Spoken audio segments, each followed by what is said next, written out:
everyone, so I've just had a package come from zooplus.co.uk. I decided to order Peanut a new cage just because he's getting a bit old now. He's not moving around as much as he usually is, and because the iMac Fantasy has so many different levels and quite thin tubes, he's kind of struggling to get up and down now.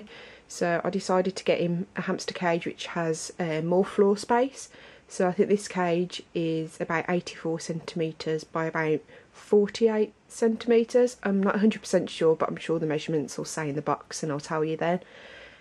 So yeah, it's the Alaska cage from zooplus.co.uk and it's £35 on the website, and I had a 10% off like voucher, like a welcome coupon for ordering like the first time from there.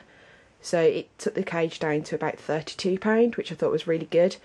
I know that Laura's Pets has one of these and she really recommends them, and I found like I didn't want to spend too much on a hamster cage just because he is coming up to 2 years old and he is slowing down quite a lot. So I would have got him, I really wanted the Mamble 100, which is about £60, but I didn't want to spend too much, and I wanted to try and find the cage that has the most floor space at a reasonable price, and I thought this one was a really good price for the floor space that you get. So yeah, I ordered the cage and then I ordered a few other bits and bobs as well to put in the cage and for Norman as well, and the gerbils. So without further ado, I'm just going to open the cage. I'm going to open up the box and show you what the cage looks like. Okay, so I've just opened the box and this is what it looks like inside. It's been really well packaged. I'm not too sure whether there's any of the bars that have been bent yet, but I'll let you know later on when I've put it up, because I know sometimes if you order hamster cages online, the bars can get bent easily in transit, but they look okay at the moment. So it's flat packed, so you get the top part and then the trays underneath, and then you get a bag with the platform and little bits and bobs in there.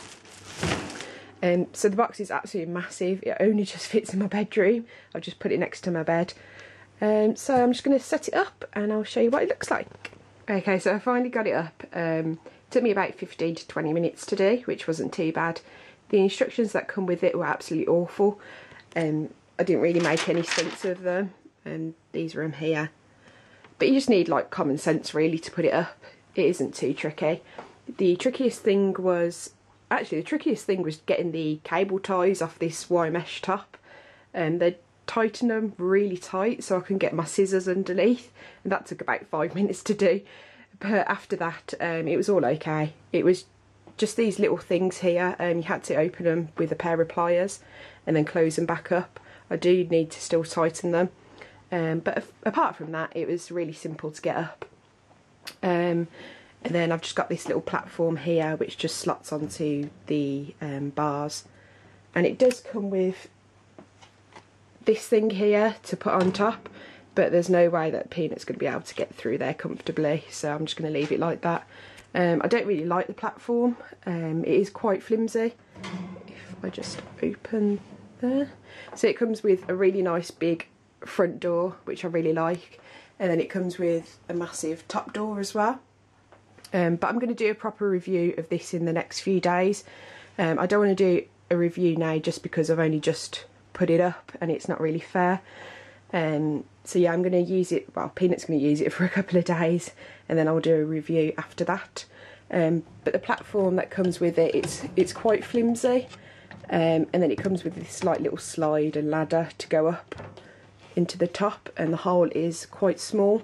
Peanut's not a very large Syrian hamster, but if you do have quite a chunky Syrian hamster, then they'll probably have trouble trying to get up through this hole. But apart from that, the cage is a really good quality cage. The mesh part isn't as strong as I'd like it to be, just because I'm so used to these really thick and strong bars on the iMac Fantasy and on the gerbilariums. As you can see, the bars can easily bend. So I wouldn't recommend putting a dwarf hamster of any kind in this cage, only Syrian hamsters. But yeah, Syrian hamsters will be fine in this cage. For £32 you can't grumble. It's a massive cage and it's just really worth the money.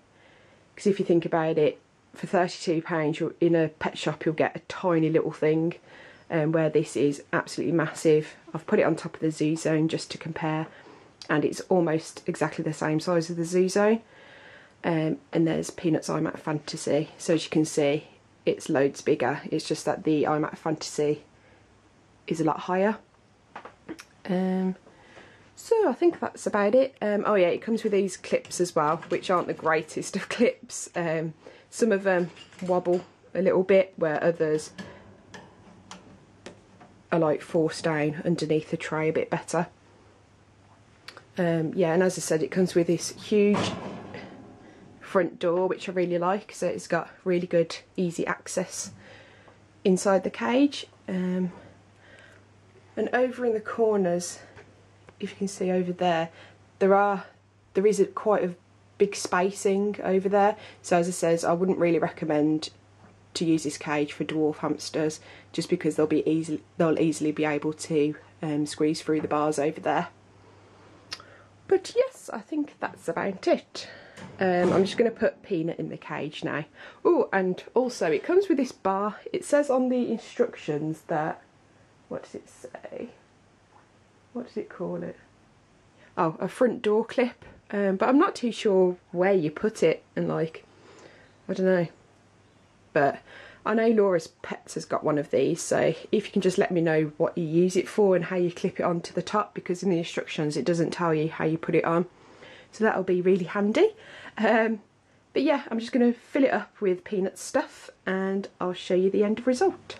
I almost forgot to show you the extra things that I bought with the cage, just because it was free delivery. If you spent over, I think it was £29 or it's £19, can't remember, you get free delivery. So I thought I'd just get a few accessories as well for the gerbils and Peanut and Norman. I think I bought about 4 or 5 things. So just take the packaging out. So the first thing that I bought was this little bell, little wooden bell jingly ball, and this is for the rabbits. They haven't got anything that jingles at the moment, and they quite like jingly things. So it's just a wooden bell, well, a wooden ball with a little bell in the middle. I can't remember the prices of anything because I never got an invoice. If you can hear that, there's Peanut making a load of noise in his new cage. Yeah, I never got an invoice with the delivery, but I think this was only about £1.20. And then the next thing I bought was for the gerbils, this will probably go to Timmy and Pip, and it's just another one of those really long wooden ladders, but I use it as a hammock. I had to throw the other ones away because they were just getting old, so these were only about £2 I think, which is a really good price. And it's got little hooks on the end so you can hook it to the bars. And then I just bought another one of the bendy bridges. You can never have too many of these really. This is going to go to Norman because he hasn't got one, and they're only about £1 from Zooplus, whereas in like Pets at Home they're about £3 or £4. So I definitely recommend getting these wooden bendy bridges from Zooplus. And then the next thing I bought was one of these. This will probably go to Bertie and Alvin. I've seen this in Lou's Boo's Shed Zoo, and she's got one of these for her gerbils. And she uses it, well, it's supposed to be a bird perch, but I'm going to put it into the gerbilarium topper and attach it on the sides, and hopefully they'll take some interest in it and like sit on it, or they can chew the rope as well. And this was only about £1 as well, which was really good, because usually in Pets at Home these are about £3 or £4 as well, just a rip off. And then the very last thing is for Norman, and I thought it looked really cute on the internet. It's just one of these little wooden houses. It is quite small. I'm not too sure whether he's going to fit through, because he is quite a big Russian hamster. But yeah, that's what it looks like at the bottom. And it's just got like a little ladder to go up onto the second floor, and I'm sure he'll use it, even if he just uses this top bit here. and he likes to chew on things as well, so he can chew the wood. And this was only about £3 I think, which is a really good price. So yeah, that's my little mini haul, the few accessories that I've got with the hamster cage.